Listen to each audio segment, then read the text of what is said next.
Assalamualaikum warahmatullahi wabarakatuh.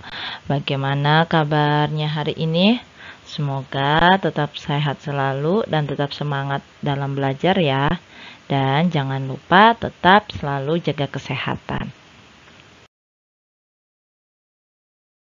Pada kesempatan kali ini, kita akan belajar mengenai tema 2, yaitu selalu berhemat energi subtema 1. Simak video pembelajarannya baik-baik ya, dan catat hal-hal yang penting. Adapun kompetensi dasar muatan IPA sebagai berikut.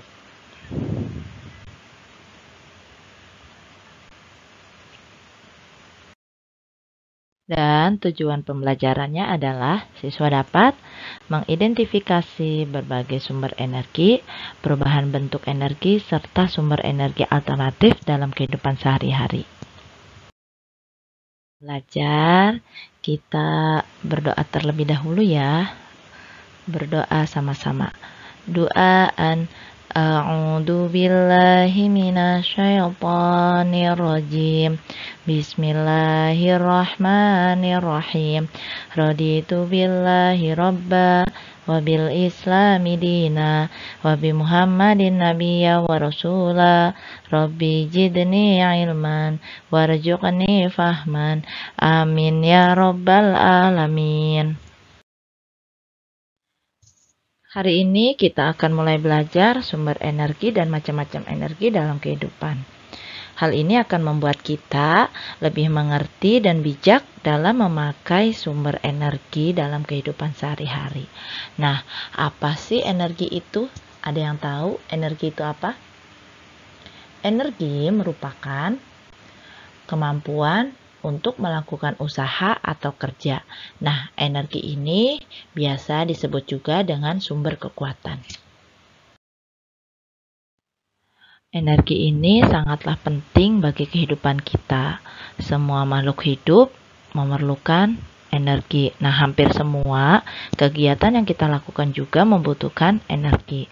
Energi ini tidak dapat dilihat, namun bisa kita rasakan pengaruhnya. Nah, kita akan belajar macam-macam sumber energi. Macam-macam sumber energi terdiri dari yang pertama yaitu energi matahari. Yang kedua yaitu energi air. Yang ketiga yaitu energi angin. Yang keempat energi listrik. Dan yang terakhir yaitu minyak bumi. Nah, kita simak ya penjelasannya. Kita akan bahas sumber energi yang pertama yaitu matahari. Nah, matahari ini menghasilkan energi panas dan energi cahaya. Matahari merupakan sumber energi terbesar di bumi karena matahari ini merupakan sumber energi utama bagi makhluk hidup. Nah, pemanfaatan sumber matahari ini dalam kehidupan sehari-hari yaitu matahari dapat membantu proses fotosintesis pada tumbuhan. Nah, fotosintesis ini merupakan pembuatan makanan pada tumbuhan hijau. Tumbuhan melakukan fotosintesis untuk menghasilkan makanan dan oksigen.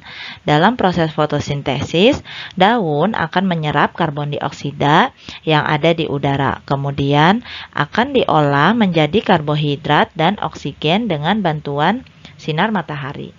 Yang kedua yaitu matahari dapat mengeringkan benda basah. Nah, banyak sekali benda basah yang dapat dikeringkan menggunakan bantuan sinar matahari. Salah satunya yaitu mengeringkan baju basah dan mengeringkan ikan asin atau bisa juga mengeringkan kerupuk ya. Selanjutnya yaitu matahari dapat membantu proses pembuatan garam. Nah, dalam proses pembuatan garam ini, para petani di pinggir pantai akan menyiapkan petak-petak tambak, kemudian diisi oleh air laut. Nah, air laut ini akan menguap dan tersisa kristal-kristal garam. Penguapan air laut ini dilakukan dengan bantuan sinar matahari. Selanjutnya, matahari dapat menjadi sumber pembangkit listrik atau dikenal sebagai panel surya. Nah, menggunakan panel surya ini akan menangkap sinar matahari, kemudian diolahnya menjadi sumber energi listrik. Selanjutnya, matahari itu dapat membantu pembentukan vitamin D. Nah, vitamin D ini dilakukan agar tulang kita menjadi kuat. Kegiatannya dapat kita lakukan yaitu dengan olahraga pagi atau berjemur ya. Berjemur ini sangat bagus untuk tulang kita. Selanjutnya yaitu sumber energi yang kedua, air. Nah, air merupakan salah satu sumber energi. Tubuh kita itu membutuhkan air untuk beraktivitas. Nah, tidak hanya manusia, tumbuhan dan hewan juga membutuhkan air. Pemanfaatan sumber energi air yang pertama yaitu membantu mengairi sawah. Yang kedua yaitu memenuhi kebutuhan sehari-hari. Contohnya seperti memasak, terus mencuci, dan mandi, membutuhkan air. Selanjutnya yaitu sumber air minum. Nah, kita membutuhkan air untuk minum karena tubuh kita itu memerlukan air. Jika kita kekurangan air, maka tubuh kita akan mengalami dehidrasi. Selanjutnya yaitu sumber energi listrik. Nah, air juga bisa dimanfaatkan sebagai sumber energi listrik dengan bantuan kincir air. Sumber energi selanjutnya yaitu angin. Angin dimanfaatkan manusia untuk membantu aktivitas sehari-hari. Contoh yang pertama yaitu membantu mengeringkan pakaian. Nah, ketika kita menjemur ya, pakaian yang basah ketika terkena angin dan bantuan sinar matahari, maka pakaian kita akan menjadi kering. Selanjutnya yaitu digunakan untuk membantu nelayan menggerakkan perahu layar. Nah, nelayan ini menggunakan angin untuk menggerakkan perahu layar ke tengah laut untuk mencari ikan. Selanjutnya, angin juga digunakan sebagai sumber energi listrik. Nah, dalam hal ini angin dimanfaatkan untuk menggerakkan baling-baling dari kincir angin. Nah, menggerakkan baling-baling ini kemudian akan menghasilkan energi listrik. Sumber energi selanjutnya yaitu energi listrik. Nah, salah satu sumber energi yang banyak digunakan di sekitar kita adalah listrik.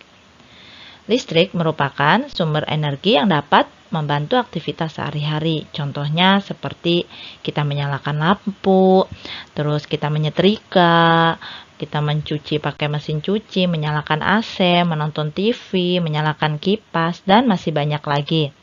Nah, kita semua berhak mendapatkan listrik. Kewajiban kita adalah menghemat penggunaan listrik dan menggunakan listrik secara bijak.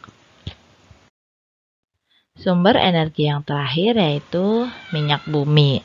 Kita sebagai warga negara mempunyai hak untuk memanfaatkan minyak bumi dalam mendukung aktivitas sehari-hari. Namun, di sisi lain juga kita mempunyai kewajiban untuk menghemat penggunaan minyak bumi. Nah, minyak bumi ini merupakan sumber energi yang tidak dapat diperbarui. Karena proses pembentukan minyak bumi membutuhkan waktu yang cukup lama, bisa mencapai jutaan tahun.